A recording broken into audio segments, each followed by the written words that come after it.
교단 모임이 있어서 제가 서대문 사거리에 있는 총회본부 건물을 다녀왔습니다. 근데 그것이 정말 놀라보도록 변해 있는 것을 보고 제가 깜짝 놀랐습니다. 예전에는 그 근처에 서대문 사거리 일대에 저희 하나님의 성회 교단 총회본부 건물이 제일 컸어요. 그 빌딩이. 그리고 그 대각선 방향으로 화양극장이 이렇게 있었고, 뭐 별 커다란 보잘것 것이 있는 빌딩이 없었는데, 그런데 지금 가보니까 그 서대문 사거리를 중심으로 고층 빌딩이 얼마나 이용을 뽐내면서 하늘 높이 솟아있는지 아주 우뚝우뚝 솟아있는 걸 보고 제가 아주 깜짝 놀랐습니다. 세상의 외적인 모습은 이렇듯 그럴싸하게 이렇게 화려하게 변해가고 있는데 사람들의 내면의 모습은 어떻게 변해가고 있습니까? 날이 갈수록 아름답게 변해가고 있습니까? 날이 갈수록 사람들의 마음은 황폐화되고 또 삭막해져가는 그러한 비인간화의 문제가 오늘날 이 시대의 심각한 실정입니다. 몇 년 전만 해도 부모를 비정하게 버린 자식들에 대한 소식이 사람들에게 충격을 주었죠. 요즘에는 뭐 그런 것 가지고 사람들이 별로 크게 충격을 받지도 않는 것 같아요. 하도 부모를 버리는 사람, 심지어 죽이는 사람이 많으니까 일상다반사가 되다 보니까 사람들이 그것을 그러려니 이렇게 받아들이는 것 같습니다. 최근에는 또 어떤 문제가 또 사회 문제화되고 있죠. 자녀들을 죽이는 어머니, 부모들, 젊은 부모들, 자녀들을 죽이는 문제. 또 최근에는 어린아이들을 낳아가지고 갖다 버리거나 죽이는 그 미혼모 사건들이 많이 발생하고 있습니다. 얼마 전에 한 여고생이 아이를 낳아서 화장실에다 버려가지고 또 문제가 됐고, 또 최근에는 한 여고생이 또 아이를 낳아가지고 자기 남자친구인 대학생하고 가서 또 매장을 해서 또 사회 문제가 됐습니다. 이 자기를 낳아준 부모를 버리고 또 자기가 낳은 아이를 버리는 이러한 세대를 성경은 본문에서 같이 말씀하고 있습니다. 디모데후서 3장 1절입니다. 같이 읽습니다. 내가 이것을 알라. 말세에 고통하는 때가 이르리니 사람들은 자기를 사랑하며 돈을 사랑하며 자긍하며 교만하며 회방하며 부모를 거역하며 감사치 아니하며 거룩하지 아니하며 무정하며 원통함을 풀지 아니하며 참소하며 절제하지 못하고 사나우며 선한 것을 좋아 아니하며 배반하며 팔며 조급하며 자고하며 쾌락을 사랑하기를 하나님 사랑하는 것보다 더하며 경건의 모양은 있으나 경건의 능력은 부인하는 자니 이 같은 자들에게서 내가 돌아서라. 우리가 읽은 이 말씀이 오늘 이 시대를 살고 있는 이 세상 사람들의 모습입니다. 이러한 마음들을 가지고 살아가요. 자기를 사랑하고 돈을 사랑하고 부모를 거역하고 또 배반하고 절제하지 못하고 쾌락을 사랑하기를 하나님 사랑함보다 더하는 그러한 사람들이 오늘날 이 세상의 사람들입니다. 인간인 것은 동물과 특별히 다른 점이 어떤 것입니까? 인간인 것은 은혜를 안다는 점입니다. 여러분 들어보셨을 거예요. 동물조차도 은혜를 잊지 않고 갚은다는 그런 고사들이 많은데요. 여러분 치악산 알지요? 치악산. 왜 치악산이 치악산입니까? 치자가 까치 치자인데요. 바위 약자에다가 험악할 악자. 이 치악산이라는 말이 생긴 것은 그 자기가 구렁이에게 잡혀 죽일 만한 순간에 사냥꾼이 총을 쏴서 구렁이를 죽이고 자기를 살려준 그 은혜에 보답하기 위해서 구렁이가 그 남자를 죽이려는데 까치가 나타나서 총을 머리를 이렇게 피가 나서 결국 뭐 하기까지 자기가 죽기까지 종을 울려서 그 은혜를 보답했다는 거 아닙니까? 그래서 나중에 그 산을 뭐라고 했다고요? 치악산이라. 이런 고사에서도 미물조차도 새들과 같은 인간에 비하면 미물이죠. 미물조차도 은혜를 잊지 않고 보답했다는 것들이 여러분 개도 그렇고 많지 않습니까? 이 같은 새 같은 미물이나 동물조차도 은혜를 잊지 않고 그 은혜에 보답하는데 인간이 은혜를 잊은다면 이게 뭐만 또 못한 겁니까? 이게 동물만 또 못한 겁니다. 우리 인간은 혼자 살아갈 수 없는 존재이기 때문에 사람인 자를 쓸 때에 이렇게 혼자 이렇게 서 있는 게 아니라 서로가 이렇게 기대어서 이렇게 딱 이렇게 서 있어요. 사람은 서로가 이렇게 기대서 서 있는 모습이 사람이에요. 그래서 사람은 홀로 살 수 있다는 겁니까? 없다는 겁니까? 사람은 홀로 살 수 없어요. 사람은 서로가 서로를 기대고 서로가 서로에게 도움을 주고 도움받으며 사는 것이 사람이에요. 하나님은 누구의 도움이 필요 없어요. 그러나 예수님은 이 땅에 오셔서 예수님 도움을 받고 사셨어요. 왜? 사람으로 오셨기 때문에. 예수님조차도 어머니 동정녀 마리아에게 태어나시고 기저귀 갈아주고 먹여주고 그 돌봄을 받고 살았어요. 어린 시절에. 사람은 예수님조차도 이 세상에 사는 동안 누군가의 도움이 필요했다는 거예요. 그 누구도 여러분 부모님의 일과 같은 무조건적인 은혜를 받지 않고는 스스로 자기 홀로 존재할 수 없는 것이 사람인 것입니다. 부모님의 돌봄의 은혜를 받지 못하고 자란 고아조차도 사실은 그 고아 안에 누가 있었어요? 부모가 있었잖아요. 부모의 역할을 대신해 준 거예요. 친부모같이 따뜻한 사랑으로는 해주지 못했을지라도 좌우지간 엄마의 역할을 대신해주는 부모가 있다는 겁니다. 사람은 그래서 스스로 나는 나 혼자 존재하는 존재야 라고 그 누구도 말할 수 있어요? 없다는 겁니다. 그 누구도 부모의 무조건적인 사랑의 돌봄과 은혜를 입지 않고는 스스로 힘으로 자존할 수가 없는 것이 우리 인간의 존재라는 것입니다. 그래서 성경은 인간이 인간에게 해야 될 가장 첫 번째 계명이 바로 오늘 우리가 읽은 에베소 6장 1절 2절 말씀입니다. 같이 읽어요. 시작. 자녀들아 너희 부모를 주 안에서 순종하라. 이것이 옳으니라. 내 아버지와 어머니를 공경하라. 이것이 약속 있는 첫 계명이니. 아멘. 인간이 인간에게 행해야 할 첫 번째 계명이 무엇이라고요? 부모의 은혜를 잊지 않고 그 은혜에 보답해야 된다는 거예요. 그것이 우리 인간이 인간으로서 가장 인간에게 향할, 하나님께 향할 것 말고 인간이 인간으로서 인간에게 행해야 될 최고의 의무, 가장 인간적인 본분이 뭐냐? 사람이라면 가장 기본적인 도리가 뭐냐? 그것은 자기를 낳아준 부모를 그 은혜를 잊지 않는 거예요. 그리고 그 은혜에 1000분의 1, 10,000분의 1이 남아 그 은혜에 뭐 하는 거예요? 보답하는 거예요. 이것이 바로 우리 인간된 최고의 가장 기본적인 도리라는 것입니다. 나를 낳아주고 나를 길러준 그 부모에게 순종하고 공경하는 것이 인간의 가장 마땅하고 기본적인 도리라는 사실입니다. 할렐루야. 예수님 당시에 바리새인들이라는 사람이 있었어요. 바리새인. 이 바리새인들은 하나님을 섬기는 아주 특출한 아주 열심히 대단한 사람이었어요. 그래서 이 사람들은 하나님을 얼마나 섬기는 데 열중했던지 그것에 그냥 전념하느라고 부모님 섬기는 걸 소홀히 했어요. 그래가지고 내가 하나님을 섬기느라고 내가 부모님을 못 섬기기 때문에 그건 뭐 괜찮다. 그러고서 말 하나를 붙였는데 고르반. 내가 부모님에게 마땅히 해야 될 것을 못했지만 내가 하나님께 했으니까 됐어. 하나님 꼭 지어낸 말이 뭐라고요? 고르반이란 말이에요. 자기의 마땅히 인간이 인간에게 해야 될 가장 기본적인 의무요 책무인 부모를 공경하는 그것을 하지 않고 내가 하나님 섬기니까 됐다라고 말하는 것은 책임 회피적인 발언이었어요. 그래서 예수님께서는 그와 같은 사람들을 향하여 그런 생각진 사람들을 향해서 예수님께서 뭐라고 말씀하셨을까요? 예수님은 그런 자들을 향해서 독사의 자식들이라고 예수님이 저주하셨어요.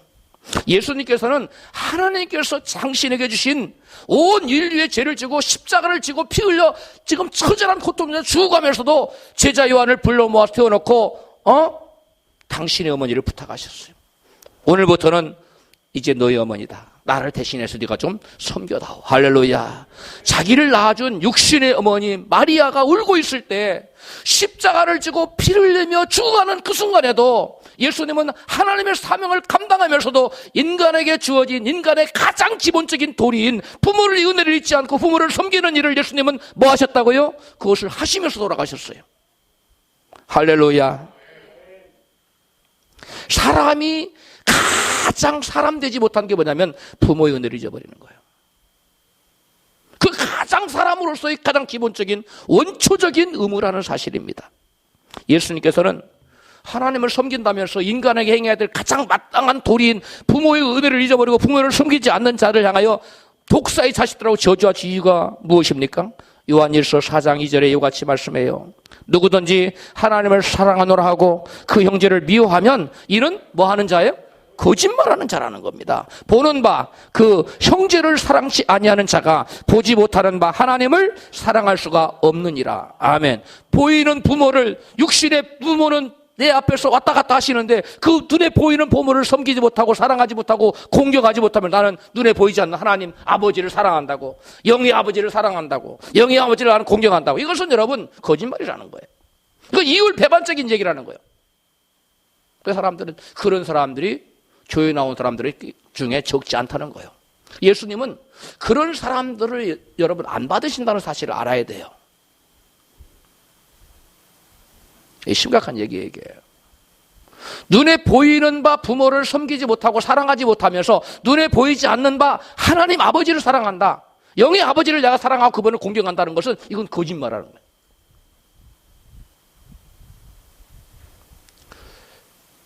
많은 사람들이 신앙을 오해하고 있어요. 교회 나와서 열심히 기도하고 예배 드리면 하나님이 자기 예배를 기뻐 받으실 줄 아는데, 여러분, 우리 인간은 인간으로서 마땅히 행해야 될 본분이 있다는 사실을 여러분 잊지 마시기 바랍니다. 자기를 낳아주고 길러준 눈에 보이는 부모님의 은혜를 잊은 자가 어찌 보이지도 않는 하나님을 섬기고 사랑한다는 거 하나님께 속겠어요? 거짓말이라는 거예요. 저와 여러분은 눈에 보이는 부모님을 마음 다해 사랑해야 될 줄로 믿습니다. 예? 하나님을 모르는 이 세상의 현대인들, 세상 사람들, 그 사람들의 가장 무서운 악이 뭔지 아십니까? 부모님을 거역하고 은혜를 잊고 감사는커녕 자신을 낳아주고 길러준 부모를 배반하는 거예요. 등한히 여기는 거예요. 자기는 잘 먹고 잘 사는데 부모님을 냉대해서 내쫓은 사람이 있는가 하면 뭐 별시하는 사람이 요즘은 우리의 상상을 뛰어넘는 그런 존재들이 많아요. 그래서 성경은 그 부모의 은혜를 잊고 부모를 거역하는 자에게는 하나님의 저주가 임한다고 말씀하고 있어요. 신명기 27장 17절입니다. 16절입니다. 시작. 그 부모를 경홀히 여기는 자는 뭘 받을 것이요? 저주를 받을 것이라 할 것이요. 모든 백성은 뭐 할지니라? 아멘 할지니라. 그 부모를 경홀히 여기는 자는 저주를 받을 것이라고 말했어요. 부모가 세상을 뜨고 없으면 뭐 형님이라든가 누나라든가 뭐 위에 사람을이라도 여러분 돌아봐야 됩니다. 할렐루야. 왜? 우리가 그분들한테 은혜를 입었잖아요. 우리가 그분들의 은혜를 입지 않고 우리가 존재할 수 없어요. 우리의 1차적인 존재 원인은 하나님이시지만 우리를 낳아준 어머님, 아버님, 그리고 우리를 도와준 부모, 형제들, 이런 분들의 도움이 없이는 내가 오늘 존재할 수 없다는 거예요. 그러므로 나를 오늘 있게 한 내 육신에 보이는 누모를 무시하고 경멸하고 섬기지 않는 자는 눈에 보이지 않는 하나님은 더 그렇다는 거예요. 이율 배반적인 신앙 가지면 안 됩니다. 우리의 신앙은 현실적이어야 돼요. 많은 사람들이 신앙을 이상하게 생각하고 있어요. 우리는 지금 권위를 거스리는 시대, 권위를 대적하는 거역의 시대에 우리가 살고 있어요. 그것을 잊으면 안 돼요. 은혜를 잊어버리는 배반의 시대에 우리가 살고 있다는 거예요. 그러므로 우리는 이 시대에 자칫하면 거기에 뭐 할 수 있어요? 함몰될 수 있어요. 쉽게 얘기하면 빠져들어갈 수 있어요. 그러므로 저와 여러분 정신을 바짝 차리고 이 세상 풍조에 빠져들어가지 않기를 주의 이름으로 축복합니다. 학교에서는 교사의 권위를 무시하고요. 선생님을 막 대적하고 학생들이 그 다음에 직장에서도 그렇고 가정에서도 그렇고 권위가 무너진 시대에 살고 있습니다. 미국도 그래요. 한국도 그래요. 저희 어린 시절에 부모님에게 누가 말대꾸했어요. 혼났죠. 부모님한테 말대꾸하면. 우리는 그렇게 교육받고 자랐어요. 아예 토를 못 달게 했어요. 어른이 말하는 건 들어야지. 지금은 막 무슨 말 한마디 하면 애들한테 한마디 하면 서너 마디, 어떤 애들이 10마디씩 해. 이게 힘이 차. 이게 뭐냐면 거역이 영이 들어가서 그런 거예요. 거역이 영이. 뭐가 들어갔다고요? 이 시대가 권위를 무너뜨리는 이 거역이 영이 뭐예요? 이 마귀예요. 이게 사단이 사람들 마음에 안서 들어가지고 부모의 권위를 가정에서 자녀들이 부모의 권위를 거역하고, 아내는 남편의 권위를 거역하고, 회사에서는 직원들이 상사의 권위를 거역하고, 학교에서는 선생님들의 권위를 거역하는 질서가 없어지는 거예요. 우리 하나님은 어지러움이 하나님이 아니라 어떤 하나님이십니까? 질서의 하나님이에요. 이 질서를 거스리는, 권위를 거역하는 자를 우리 하나님은 대적한다는 사실을 여러분 믿으시기 바랍니다. 그래서 성경은 너희는 이 세대를 본받지 말라는 거예요. 이 세대가 어떤 세대이기 때문에? 거역의 세대예요.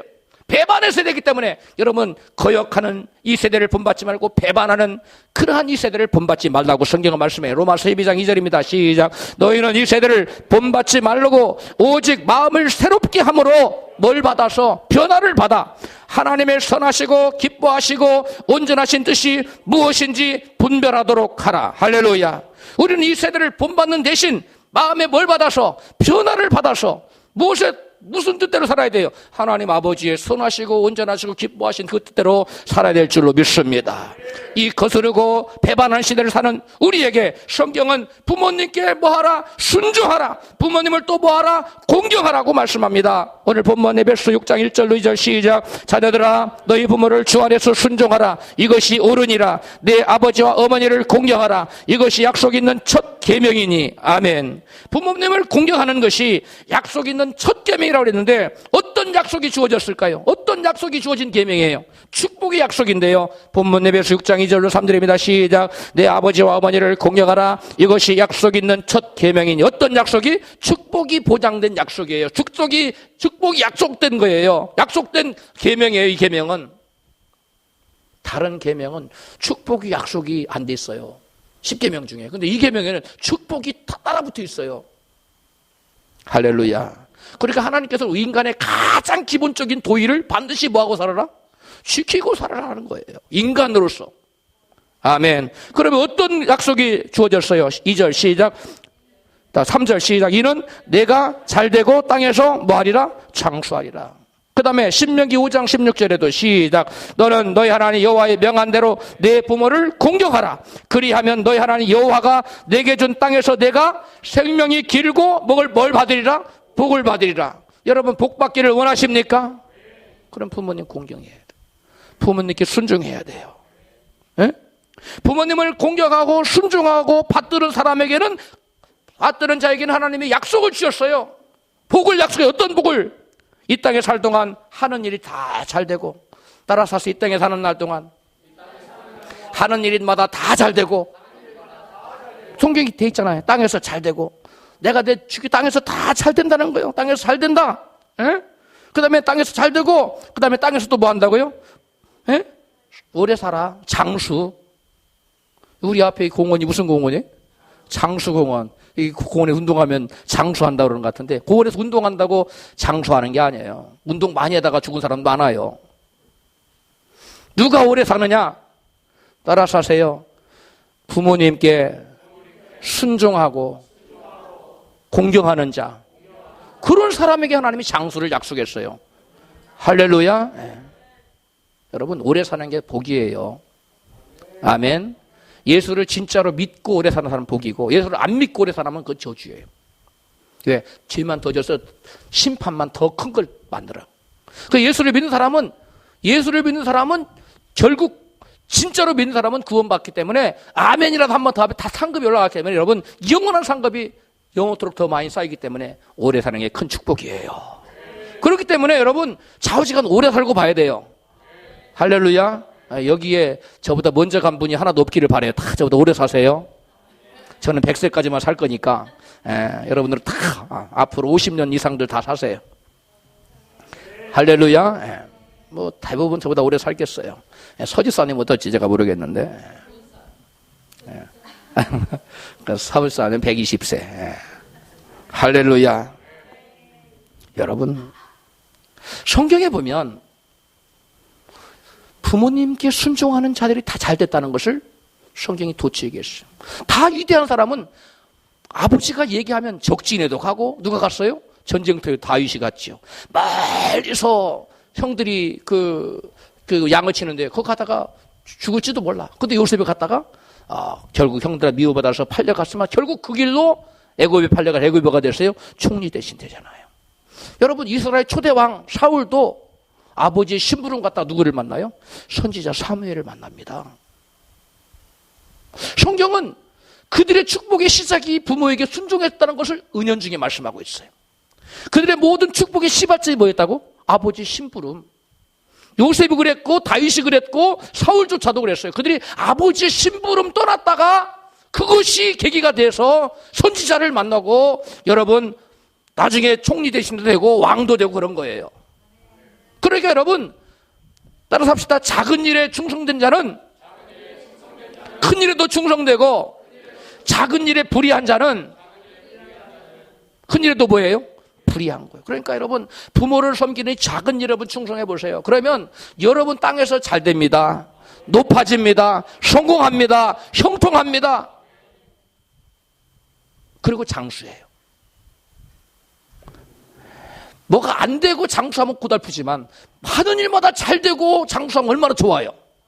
하나님 이러한 퍼펙트 블레싱을 주겠다는 거예요. 그런 복을 다 받으시기를 여러분 축복합니다.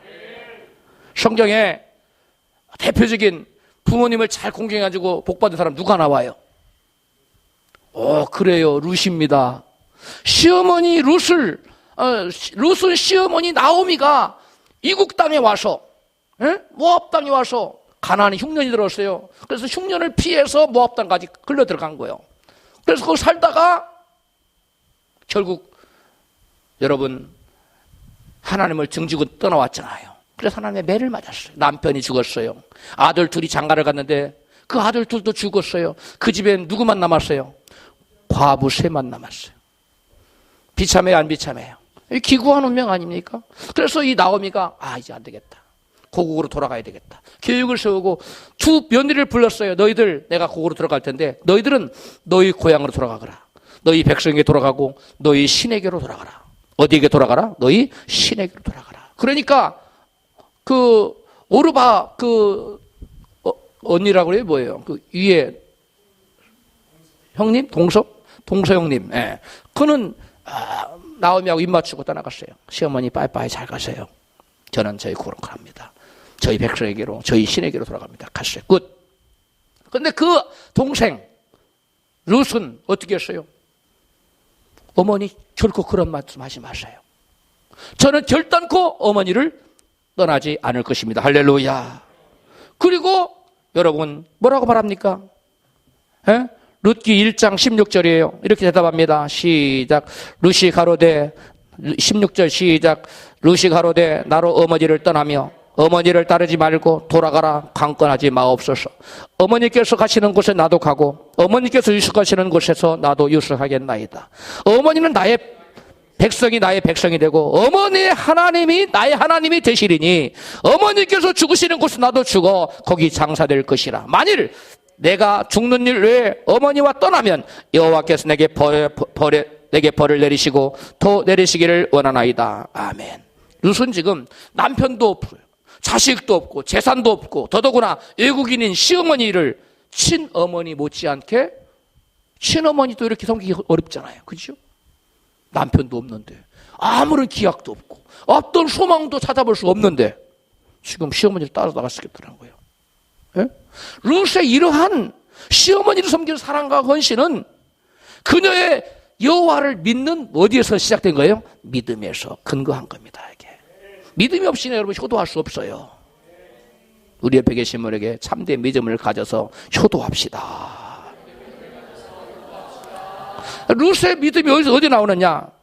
룻이 말하잖아요. 어머니의 하나님이 누구의 하나님이 될 것이라고.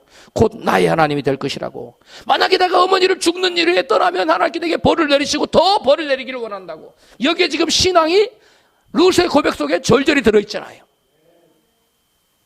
그래서 룻은 어떻게 됐어요? 어머니를 따라서 아무런 눈에 보이는 건 아무것도 없어요. 망할 것 같아요. 그런데 무엇을 따라간 거예요? 하나님 한 분 보고 간 겁니다. 할렐루야. 약속의 말씀을 쫓아간 겁니다. 믿음을 가지고 간 겁니다. 할렐루야. 그러나 오르반은 믿음을 보고 간 게 아니에요. 환경 보고 갔어요. 환경 보고 가면 망합니다. 할렐루야. 환경은 열악해 보일지라도 말씀 붙들고 나가면 승리합니다. 여러분 가나안 땅에 아브라함과 롯이 있었잖아요. 가나안 땅에 롯은 뭘 보고 선택했어요? 환경을 보고 무슨 땅과 같았어? 여호와의 동산 같았잖아요. 그래서 소돔과 고모라 땅을 차지했잖아요. 푸른 초장이 쫙 놓여 있으니까 결국 어떻게 됐어요? 망했잖아요. 재산도 날리고 그 다음에 부인도 잃고 모든 것이 자기가 쌓아놨던 모든 것이 다 풍지박산됐어요. 그러나 말씀을 쫓아갔던 아브라함은 환경은 열악했지만 말씀 하나를 쫓아갔더니 결국 아브라함은 가나안 땅을 다 차지하는 결과가 나타났어요.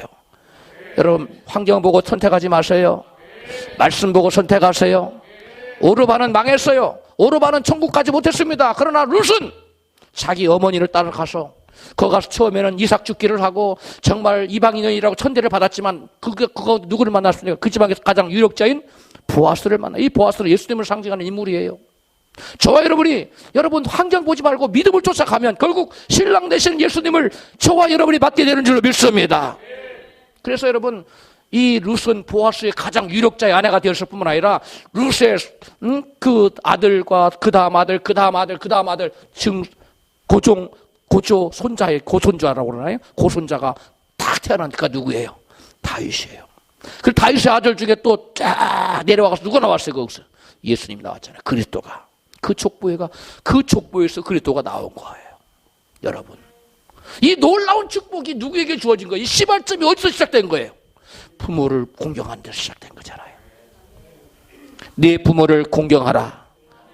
땅에서 잘되고 뭐하리라? 장수하리. 이것이 약속이 된 계명이라. 이 하나님 약속을 반드시 지킬까요? 안 지킬까요? 하나님 반드시 지켜요. 하나님 인생이 아니시니 시건치 않는다 그랬어요. 인자가 아니시니 후회가 없으시다 말씀했어요. 하나님의 그 말씀하신 바는 반드시 실행하십니다. 할렐루야. 부모님에게 효도해 보세요. 여러분 세상에서 막 스펙을 잘 쌓으면 젊은 친구들 스펙을 잘 쌓으면 막 인생이 위대해질 것 같죠? 그렇지 않아요. 스펙이 없어도 괜찮아요. 주님만 잘 쌓고 하나님께 스펙을 보이세요. 부모님만 잘 섬기면 그 하나님께서 보시는 아름다운 스펙이에요. 그런데 여러분 세상에 아무리 뛰어난 자격증을 막 라이센스를 막 다 갖고 있어. 근데 주님 오실 때 부모를 잘 섬기지 못해. 이건 여러분 하나님의 빵점이에요. 잘 되지 않습니다. 잘 될 것 같지만 안 돼요. 여러분 자녀가 잘 되게 하려면 자녀로 하여금 부모의 말에 잘 순종하고 부모를 공경하도록 교육을 시키세요. 할렐루야. 여러분 그런 사람은 성경 인물이라 그렇지도 그런 사람이 있어요. 여러분 성경 인물만이 여러분 부모를 공경해서 축복받은 게 아니에요. 미국의 강철왕이 누구세요? 안드류 카네기예요. 이 카네기가 아주 어렸을 때 어머니의 손을 잡고 콜리게 시절에 미국으로 이민을 왔습니다. 카네기 어머니는 어린아이들을 데리고 와서 하루에 몇 시간씩 노동을 했냐면 이민자의 고달픈 삶을 살았는데 16시간 일을 했어요. 중노동을. 이민자의 삶이 이렇게 녹록한 삶이 아닙니다. 저도 이민 생활을 해봤지만은 한국처럼 살아서는 굶어 죽어요. 허리가 아프고 몸이 아파도 일하러 나가야 돼요. 미국은. 여러분 16시간 일했는데 카네기는 내의가 한 벌밖에 없었어요. 내의 속옷이. 그래서 그 어머니가 밤늦게 와서 애들 밥 차리고 그 자기 몸도 지치고 힘들었는데 그 아들 내일 뭘 입고 가야 돼요? 속옷 입고 가야 되니까 빨아가지고 다시 말려서 다른 일을 줬다는 거예요. 그러니까 카네기가 22살 될 때 어머니에게 약속을 했어요. 어머님 저를 이렇게 키워주시고 뒷바라지 이렇게 애를 쓰시는데 제가 어머님에게 좋은 차를 사드리고 좋은 집을 사드리고 아주 일 잘하는 하이를 붙여서 어머니를 잘 섬길 때까지는 내가 결혼하지 않겠어요. 결혼하면 이제 어머니 따로 살아야 되잖아요. 미국은 한국처럼 부모 모시고 사는 문화가 아니니까. 그러니까 어머니는 지나가는 말이겠지 그랬어요. 그런데 카네기가 30살이 돼도 결혼 안 하고 40살이 돼도 결혼하고 45이 돼도 결혼하고 47이 돼도 안 하는 거예요. 결혼을. 결국 몇 세에 한 줄 아세요? 52세에 했어요. 카네기가. 그리고 그때 카네기는 미국 강철왕으로 이미 등극했습니다. 강철하게 돼서 미국의 제1의 부호가 됐어요. 가장 부자가 됐어요. 어머니에게 약속대로 자동차를 사드리고요, 좋은 집을 사드리고 별장을 사드렸습니다. 그 당시에 가장 값비싼 별장을 사드리고, 그 다음에 이 카네기가 하인을 멸수를 붙여서 어머니를 공양하게 했어요. 그걸 같이 살았어요. 그리고 다시는 52세에 결혼해서 아기를 낳았어요. 그리고 84세에 천국 갔어요. 카네기는 분명히 천국 갔습니다. 이 사람 믿음이 아주 좋은 사람이었어요. 부모의 말이라면 뭐든지 다 들었어요. 하나님을 거스르는 일 빼놓고는. 그리고 이 카네기는 자기만 잘 사는 것이 너무 안타까웠어요. 많은 사람들이 자기처럼 잘 살기를 원했어요. 그래서 나폴레옹 힐을 시켜서 성공의 법칙을 연구해서 그것을 유산으로, 그래서 그것을 통해서 수많은 백만장자들이 이 카네기 때문에 나타납니다. 오늘도 한국에 카네기 연구소가 있어요. 매 회사에 가서 어떻게 하면 성공하고 잘 살 수 있을까? 기업을 어떻게 하면 일으킬 수 있을까? 우리 소집사님 사위 되는 분이 그거 하고 있어요. 그거 가르치고 연수시키고 있어요. 그게 어디서 왔냐? 이 카네기가 최초에 이게 만들어낸 사람이에요. 여러분, 이 부모를 공경하는 것, 사람들은 너무 쉽게 생각하고 너무 이렇게 우습게 생각해요. 이거는 인간의 가장 무슨 의무다? 기본, 베이지컬, 가장 기본적인 인간의 본분이자 의무예요. 책무입니다. 카네기만 효자인 줄 아세요? 미국의 역대 최고 부자가 누구냐면 거기서 전설을 못 깨는데 록펠러예요. 2위가 누군지 이게 안드류 카네기가 2위예요. 3위가 로스차일드예요. 근데 이 록펠러도 어머니의 굉장한 효자였어. 어머니가 교회에 와서는 절대로 앞에 앉아라. 앞에 앉았어요. 돈이 들어오면 하나님께서 오른쪽 호주머니에 넣어놓고 왼쪽에는 네가 쓸 것을 놔라. 항상 구분하게 시켜서 어렸을 때부터 어머니 구다리 시킨다는 거예요. 11조는 반드시 떼쓰리라. 절대로 목사님 마음 아프게 하지 말아라. 그대로 순종했다는 거 아닙니까? 이 록펠러가. 요즘 젊은이들 어머니가 아버지가 뭐 인터넷 모른다고 지금은 좀 안다고 막 무시하고 깔보고 막 업신여기고 막 그런 친구들이 있어요. 그러면 안 돼요. 인터넷을 좀 잘 알고 못 알고, 그게 뭐 세상 지식을 좀 많이 알고 과학 지식이 좀 많이 알고 그게 중요한 게 아니에요. 우리가 얼마나 인간답느냐. 할렐루야. 우리가 얼마나 사람답게 사느냐가 중요한 거지. 옛날 어른들 그런 지식 몰랐어도 여러분 인간답게 살았어요. 근데 오늘날 젊은이들 그런 거 많이 알아도 심령이 황폐해지고 사막 같아요. 아나무인이고 자기밖에 모르는 이기적인 그런 사람들이 요즘 젊은이들만. 그러니까 그들이 착한 하나님을 자꾸 떠나는 거예요. 자꾸 떠나요. 여러분, 오늘날 저와 여러분도 록펠러나 이 카네기처럼 하나님 주님 부모의 나를 낳아주고 길러준 부모님에게 효도하면 모양은 다를지라도 땅에서 잘 되고 장수하는 복을 누리게 될 줄로 믿습니다. 이 록펠러도 91세까지 살았잖아요. 다 장수했어. 하나님 약속을 반드시 지켜줘요. 그렇다면 우리는 부모님을 어떻게 공경해야 할까요?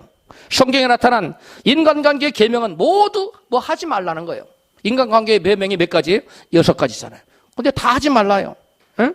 살인하지 말라, 간음하지 말라, 도둑질하지 말라, 거짓증가하지 말라, 다 하지 말라인데 하라는 것 딱 하나가 있어요. 그게 뭐예요? 내 부모를 공경하라. 이거는 긍정적으로 표현했어요. 이것은 능동적으로 표현했고, 이것은 하나님 적극적으로. 그러니까 우리가 하나님, 우리 부모님을 섬길 때 그냥 뭐 해도 되고 안 해도 되고 아니라 일부러 일어나서 부모를 섬기도록 노력하라는 거예요. 적극적인 명령입니다. 할렐루야. 그래서 잠언 여러분 23장 25절에 같이 읽어요. 내 부모를 즐겁게 하며 내 낳은 어미를 기쁘게 하라고 말씀했어요. 부모님을 어떻게 하라고요? 그냥 순종하는 정도로 마치지 말라는 거예요. 그냥 공경하는 정도로 마치지 말라는 거예요. 부모가 어떻게 할 때까지? 기뻐할 때까지. 부모가 즐거워할 때까지 부모를 섬기고 순종하고 받들라는 거예요. 할렐루야. 그렇다면 우리는 어떻게 하면 부모님을 기쁘게 하고 부모님 어떻게 하면 즐겁게 해드릴 수 있을까요? 성경은 부모님의 권위를 인정하라고 말씀하고 있어요. 그리고 부모님 권위에 순종하고 효도할 것을 말씀하고 있어요. 로마서 13장 1절입니다. 같이 읽어요. 시작. 각 사람은 위에 있는 권세들에게 굴복하라. 권세는 하나님께 나지 않음이 없나니 모든 권세는 다 하나님의 정하신 바라. 2절. 그러므로 권세를 거스리는 자는 하나님의 명을 거스림이니 거스리는 자들은 무엇을 자취하리라? 심판을 자취하리라. 그러므로 여러분, 부모님의 권위를 거스리는 사람, 부모님을 거역하는 것은 누구를 거역하는 거예요? 이게 하나님의 권위를 거역하고 하나님을 거스리는 거예요. 그 부모를 거역하면서 하나님께 순종한대. 이게 잘못된 거라고. 이게 부모님을 모신 여러분, 떨어 있다 할지라도 부모님이 시킨 대로 하세요. 어머니는 생각이 구닥다리예요. 제 말을 따라서 이렇게 말하면 안 됩니다. 부모님을 기쁘게 해드리세요. 할렐루야. 대학을 나온 한 며느리가 초등학교도 채 나오지 못한 시어머니하고 그 시어머니 말씀에 잘 순종을 하면서 아주 행복한 가족을 이루고 살았습니다. 그런데 그 며느리의 대학 동기가 있었어요. 근데 그 대학 동기는 시어머니하고 맨날 부딪히며 싸우는 거예요. 시어머니가 앉았다 하면 싸우는 거예요. 그래가지고 이 며느리가 그 시어머니를 보면서 맨날 이치에 맞지, 시어머니가 무슨 말하면 이치에 맞지 않는 말이라는 둥, 뭐 비위생적이라는 둥, 뭐 비과학적이라는 둥, 뭐 미신적이라는 둥, 맨날 토를 떨고 시비를 걸어 싸워. 맨날 안 맞는 거예요. 자기는 대학 나왔는데 어머니 못 배우시잖아, 내 말 들으세요, 이런 식으로 나가는 거예요. 그래 맨날 싸우는 거예요. 그래 나중에는 급기 어떻게 됐냐, 도저히 시어머니 때문에 살 수가 없다는 거예요. 그래가지고 신경쇠약이 걸려가지고 몸이 빼빼 말라가는 거예요. 그러니까 답답하니까 친구를 만났어요, 동기를. 그래서 자기 그 친구는, 대학 동기는 시어머니 너무너무 잘 섬기는 거예요. 또 물어봤어요. 너는 도대체 네 시어머니는 너한테 엄청 잘해주는 것보다 어떻게 시어머니를 섬기길래 너하고 시어머니 사이가 그렇게 좋냐 물어봤어요. 그러니까 그 시어머니를 잘 섬기는 며느리가 이렇게 대답했어요. 내 순종은 땅에 속한 것이 아니고 어디에 속한 거다? 하늘에 속한 것이다. 이게 무슨 말이에요? 하나님 말씀에 내 부모를 뭐하라? 공경하고 내 부모를 뭐하게 하라? 기쁘게 하고 즐겁게 하라고 했기 때문에 그 말씀에 순종하기 위해서 자기 생각과 의지를 죽인 거예요. 자기를 부인한 겁니다. 그렇지 않고 여러분, 대학 나온 며느리가 어떻게 국민학 초등학교도 못 나온 어머니의 그 뜻을 다 받들어서 하자는 대로 하겠어요? 왜? 부모님의 권위를 거역하면 누구를 거역하는 것이기 때문에, 하나님의 권위를 거역하는 것이기 때문에, 내가 부모님께 불순종하는 것은 곧 하나님께 불순종하는 것이기 때문에 그걸 부인하고 자기 생각을 부인한 거예요. 그걸 다 부인하고 하나님 섬기듯, 누구를 섬기듯? 하나님을 섬기듯 자기 시어머니를 섬긴 거예요. 성경이 말씀하잖아요. 너희는 사람에게 하듯 하지 말고 누구에게 하듯 하라? 죽게 하듯 하라. 여러분, 그 계명 하나 붙들고 대성한 사람이 누구세요? 최우승 장로님잖아요. 여러분, 누구하고 불화합니까? 불화한 사람이 있어요? 친구가 됐건 누가 됐건 불화한 사람이 있어요? 사람에게 대하듯 하지 마세요. 특히 부모님에게는 하나님을 섬기듯 섬기세요. 그러면 하나님이 복을 줘요. 부모님을 하나님 섬기듯 섬기지 못하면 하나님 복을 주세요. 제가 순종하고 있잖아요. 이거 거짓말이에요. 부모님을 거역하는 것은 곧 누구를 거역하는 거라고요? 하나님을 거역하는 거예요. 왜? 각 사람은 모든 권세에 뭐하라? 굴복하라. 권세를 거스르는 것은 누구를 거스르는 거다? 하나님을 거스르는, 그 권세를 세운 자를 거스르는 거예요. 그러므로 여러분, 부모에게 대해서 불경한 말을 하거나 또 뭐 거친 말을 하거나 이런 말을 하면 안 돼요. 응?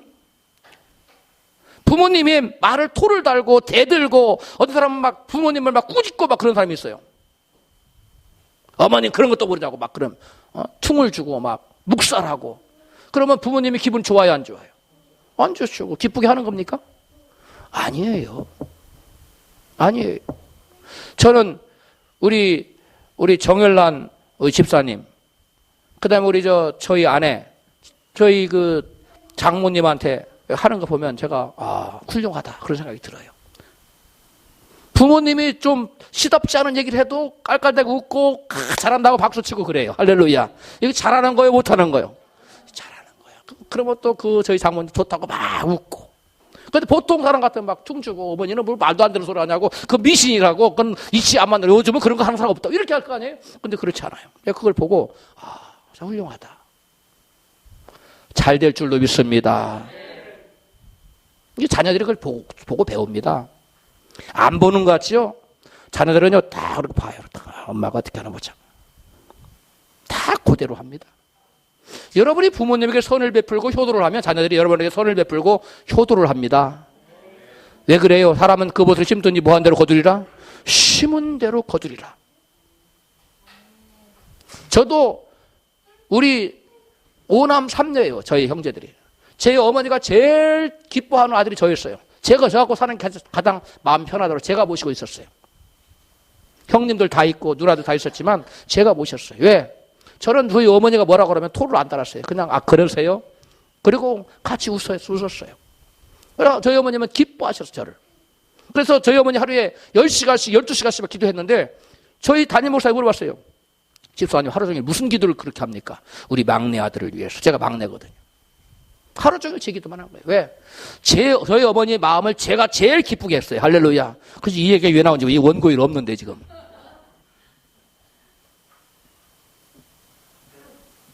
여러분, 저는 제가 잘 될 줄 믿어요. 지금은 좀 힘들지만 나중에는 하나님 창대한 복을 줄로 믿어요. 왜? 성경에 약속되어 있거든요. 부모를 기쁘게 하고 즐겁게 하는 자는 이 땅에서 잘 되고 여러분 장수하는, 그래 내가 100살 때 살 자신을 하는 거예요. 할렐루야. 부모에게 불효한 사람 오래 살 생각하지 마세요. 운동 열심히 한다고 오래 사는 거 아니에요. 부모에게 효도해야 돼요. 우리 옆에 계신 분 진짜로 부모에게 효도하세요. 할렐루야. 여러분 가정에서 여러분 자녀들이 복받기를 원하십니까? 그래, 여러분 자녀들이 부모의 권위에 순종하고 효도하도록 만드세요. 그래야 자녀들이 잘 돼요. 할렐루야. 그거 이상이 없어요. 또 가정이 잘 되려면 아내가 남편에게 뭐 해야 돼요? 순종을 해야 되는데, 그러려면 남편이 아내를 뭐 해야 돼요? 사랑해 줘야 돼요. 남편이 아내를 사랑해 주지도 않고 맨날 복종만 하래, 순종만 하래. 그러니까 안 하죠. 아내의 순종은 남편이 사랑해 주면 저절로 오게 돼 있어요. 저희 집사람은, 저희 아내는 제 말에 거의 100% 거의 순종합니다. 왜 그런 줄 아세요? 제가 우리 아내 사랑해 주거든요. 그래서 나한테 순종해 여보, 그렇게 안 해도 순종해요. 왜 그런 줄 아세요? 제가 사랑해 주니까. 아내를 사랑해 주시기 바랍니다. 우리 총각들 나중에 결혼해서 아내를 사랑해야 돼요. 우리 자매들은 결혼해서 남편에게 순종해야 됩니다. 할렐루야. 예. 여러분, 또한 부모에게 어떻게 부모를 기쁘시게 할 수 있느냐? 디모데전서 5장 4절이에요. 시작. 만일 어떤 과부에게 자녀나 손자들이 있거든 저희로 먼저 자기 집에서 효를 행하여 부모에게 보답하기를 배우게 하라. 이것이 하나님 앞에 받으실 만한 것이니라. 아멘. 여기서 효를 행하여 부모에게 보답하라는 것은 무엇을 의미하는 것일까요? 경제적으로 공경하라는 거예요. 부모를 뭘로 공경하라고요? 경제적으로, 물질적으로 보답하라는 거예요. 물질적으로. 할렐루야. 여러분, 이 말씀에 하면 강철한 카네기처럼, 또한 여러분 나오미의 며느리 룻처럼 홀로 된 어머니에게는 더더욱 효도해야 된다는 거예요. 여기 과부가 나오잖아요. 과부. 홀로 된 어머니에게는 더더욱 효를 행하라는 거예요. 할렐루야. 그러면 우리 어머니는 홀로 안 됐으니까 적당히 해도 되냐? 그건 아니에요. 더더욱 홀로 된 사람은 자기 아들 하나만 잘 되기를 바라보고 내 딸 하나만 잘 되기를 바라고 거기에 온 청춘을 바친 사람이 있잖아요. 결혼도 안 하고. 여러분, 그런데 자기가 성공했어요. 나 몰라라는 사람이 있어요. 많습니다. 불쌍한 사람이에요.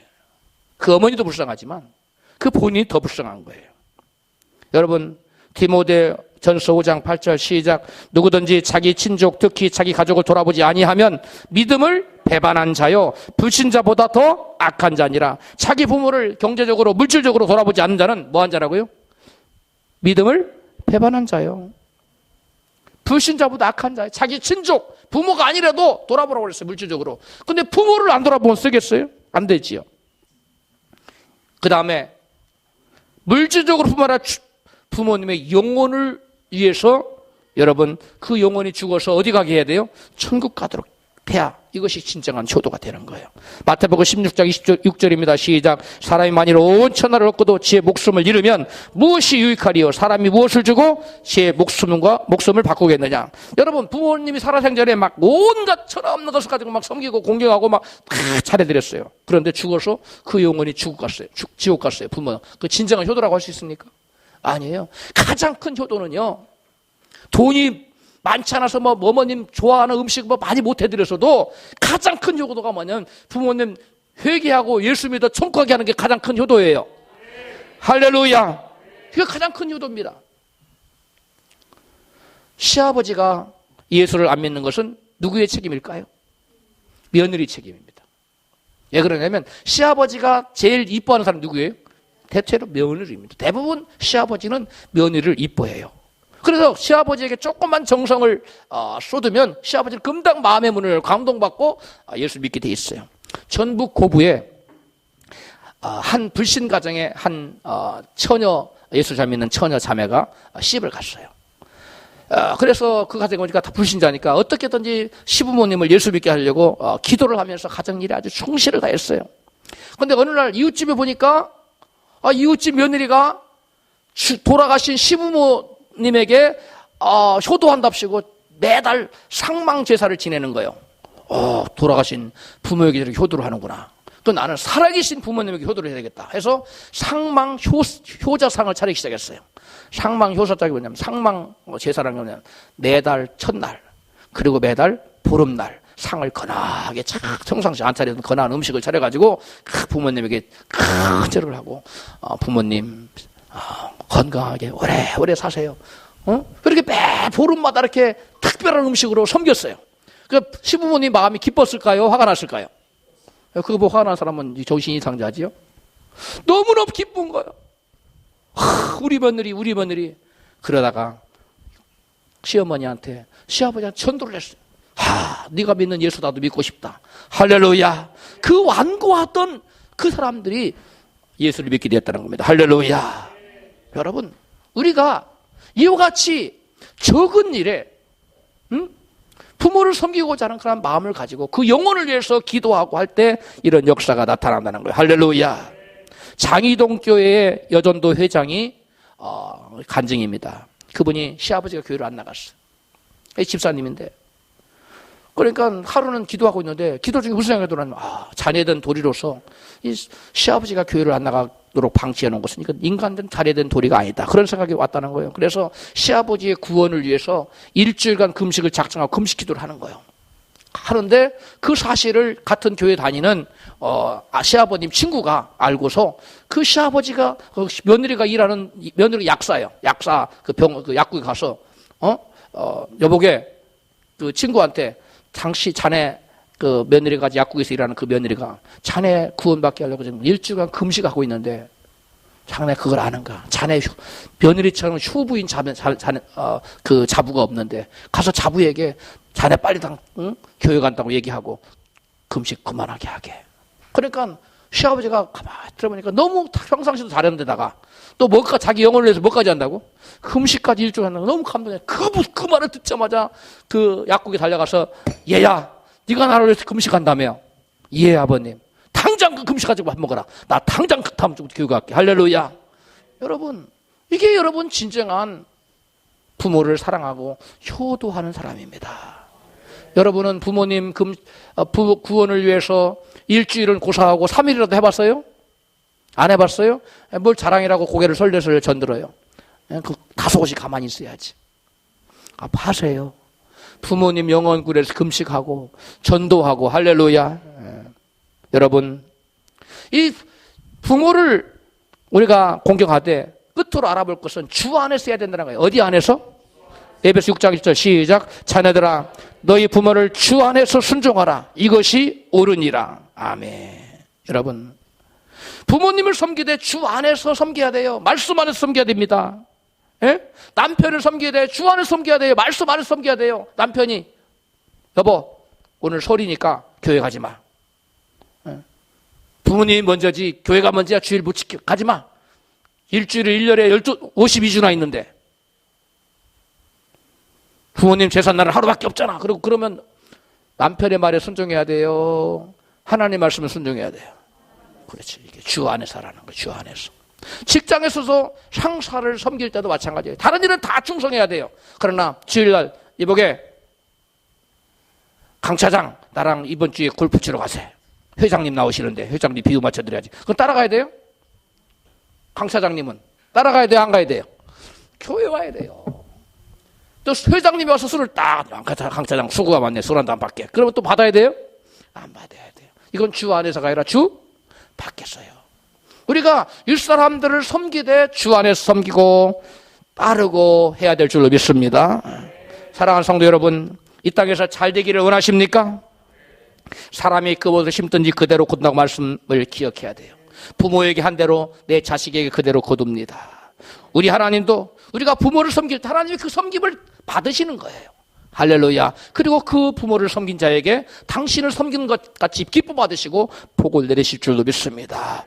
주 안에서 부모님을 공경하여 하나님을 기쁘시게 해드리고 땅에서 잘 되고 장수하는 복을 누리시기를 주의 이름으로 축복합니다.